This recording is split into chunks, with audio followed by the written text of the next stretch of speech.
Assalamualaikum warahmatullahi wabarakatuh. Kami dari kelompok 5 akan mempresentasikan sebuah materi yang berjudul Struktural Fungsional Konflik 1 Lewis Cancer. Mempertahankan struktural melalui konflik. Yang beranggotakan 4 orang, yaitu Nur Aini Sylvia Rahmawati, Rianatul Kasana, Malvin Nugroho, dan saya sendiri, Wahyu Adinata. A. Gagasan pemikiran Lewis Coser. Coser mengambil pembahasan tentang teori konflik dari George Simmel. Selama kurang lebih 20 tahun, Coser tetap terikat pada model sosiologi dengan tekanan pada struktur sosial. Nah, beberapa ahli sosiologi menegaskan ada dua pandangan yang berbeda. Yang pertama tentang teori kaum fungsional struktural versus teori konflik. Coser juga mengungkapkan tentang komitmennya yang kemungkinan dapat menyatukan kedua pendekatan tersebut. Coser juga mengakui beberapa susunan struktural merupakan hasil dari persetujuan dan konsensus, atau suatu proses yang ditonjolkan oleh kaum fungsionalitas struktural, tetapi dia juga menunjukkan pada proses lain, yaitu konflik sosial. Coser lebih memilih menunjukkan berbagai sumbangan konflik yang secara potensial untuk membentuk serta mempertahankan struktur. Konflik sendiri merupakan suatu bentuk interaksi di mana tempat, waktu, secara intensitas dan lain-lain terjadi dalam satu waktu. Teori konflik merupakan salah satu bentuk sosiologis yang dibahas oleh Simmel.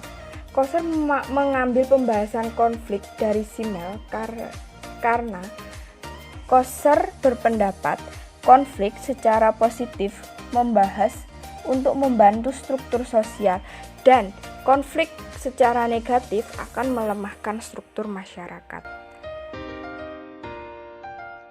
Yang bagian B, ada ikatan kelompok dan pemeliharaan fungsi-fungsi konflik sosial. Nah, ikatan kelompok dan pemeliharaan fungsi-fungsi konflik sosial ini terbagi menjadi beberapa. Yang pertama ada satu penyelamat, yang kedua ada konflik realitis dan non-realitis, yang ketiga ada permusuhan dalam hubungan-hubungan sosial yang intim. Nah, yang pertama kita akan membahas tentang katup penyelamat. Katup penyelamat sendiri merupakan salah satu mekanisme kasus yang dapat dipakai untuk mempertahankan kelompok dari kemungkinan konflik sosial. Coser melihat katup penyelamat sebagai suatu jalan keluar yang merdeka. Permusuhan tanpa itu hubungan antara pihak yang bertentangan akan semakin tajam. Lewat katup penyelamat itu, permusuhan sengaja dihambat agar tidak berpaling melawan objek aslinya. Namun, penggantian yang mencakup biaya bagi sistem sosial merupakan individu dapat mengurangi tekanan yang mencernakan sistem untuk memengaruhi kondisi-kondisi yang sedang dalam keadaan menegang. Di bagian 2 ada konflik realitis dan non-realitis.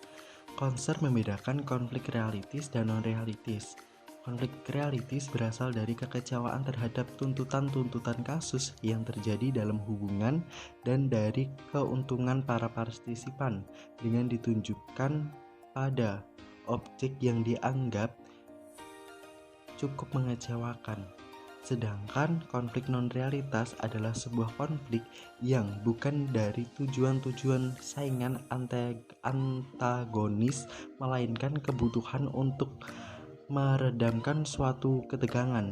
Dalam suatu situasi bisa terdapat elemen-elemen konflik realitis dan non-realitis. Konflik realitis diikuti oleh sentimen-sentimen yang secara emosional mengalami distorsi karena pengungkapan ketegangan tidak mungkin terjadi dalam situasi konflik yang lain. Seperti pemogokan melawan majikan tidak hanya sebagai akibat dari ketegangan hubungan antara buruh dan majikan, akan tetapi boleh juga karena ketidakmampuan menghilangkan rasa permusuhan terhadap figur-figur yang berkuasa. Dengan begitu, energi-energi agresif mungkin terakumulasi dalam proses interaksi lainnya sebelum ketegangan dalam konflik itu reda. Nah, yang selanjutnya ada permusuhan dalam hubungan-hubungan sosial yang intim. Menurut Koser, terdapat kemungkinan seseorang dapat terlibat dalam konflik realitis tanpa sikap permusuhan atau agresif, sebagaimana bisa dilihat pada dua pengacara yang dulunya sama-sama dalam fakultas hukum dan memiliki hubungan pertemanan yang sangat erat. Mereka memiliki klien dan mewakili kepentingan klien yang datang kepadanya. Pengacara tersebut agresif dan teliti dalam melindungi kepentingan klien mereka. Akan tetapi setelah persidangan selesai, para pengacara melupakan kejadian perdebatan di dalam forum persidangan tersebut dan langsung kembali berteman erat seperti sebelumnya. Bisa langsung pergi ke kafe dan lain sebagainya untuk kembali mempersatukan hubungan mereka di luar dari konflik tersebut. Nah, menurut Koser mengatakan, semakin dekat suatu hubungan, maka semakin besar juga rasa sayang yang sudah tertanam, sehingga semakin besar juga kecenderungan untuk menekan ketimpangan yang mengungkapkan rasa permusuhan. Menurut Koser, bila segala sesuatu dianggap sama, memiliki konflik akan dua orang yang saling tidak kenal akan kurang tajam bila dibandingkan dengan konflik antar suami dan istri. Di dalam hubungan intim, orang dapat mencoba menekan rasa permusuhan demi untuk menghindari konflik, namun tindakan tersebut dapat menyebabkan akumulasi permusuhan yang akan mengadakan di mana konflik tersebut berkembang.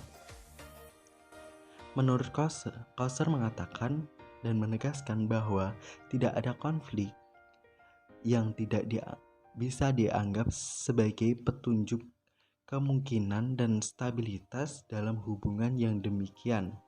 Konflik yang diungkapkan dapat merupakan tanda dari hubungan tersebut hidup, sedangkan tidak adanya konflik dapat berarti penekanan masalah yang mengadakan kelak akan ada susunan yang benar-benar kacau. Baik, yang selanjutnya adalah bagian C, isu fungsionalitas konflik.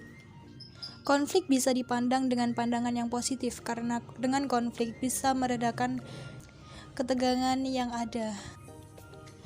Dalam struktur besar atau kecil, suatu konflik in-group merupakan suatu indikator adanya hubungan yang sehat. Koser menentang para ahli sosiologi yang cenderung melihat konflik hanya dalam pandangan yang negatif. Menurut Lewis Koser, jika terjadi suatu konflik antar masyarakat atau individu di suatu kelompok akan terpecah menjadi kelompok A dan kelompok B. Saya menganalisis tentang ormek yang ada di kampus IAIN Kediri. Kita dapat melihat dari kejadian akhir-akhir ini yang setiap ormek ingin mendapat pengakuan dari masyarakat, sehingga fungsi dari konflik yang ada bisa menumbuhkan jiwa atau rasa solidaritas di dalam lingkup dalam. Sedangkan di lingkup luar akan ada batasan-batasan wilayah. Contohnya, lantai 1 dikuasai oleh ormek lain dan lantai 2 dikuasai oleh ormek lain dan seterusnya. Jadi dibagi gitu. Terus Dari situ sudah terbukti bahwasanya setiap ormek ingin lebih unggul dari ormek lain. Persaingan ketat terjadi sebagai bentuk solidaritas di dalam ormek. Baik, telah berakhir sudah presentasi pada pertemuan kali ini. Kami dari kelompok 5 mengucapkan terima kasih yang sebanyak-banyaknya atas partisipasi dari teman-teman sekalian. Kurang lebihnya mohon maaf. Wassalamualaikum warahmatullahi wabarakatuh. Terima kasih.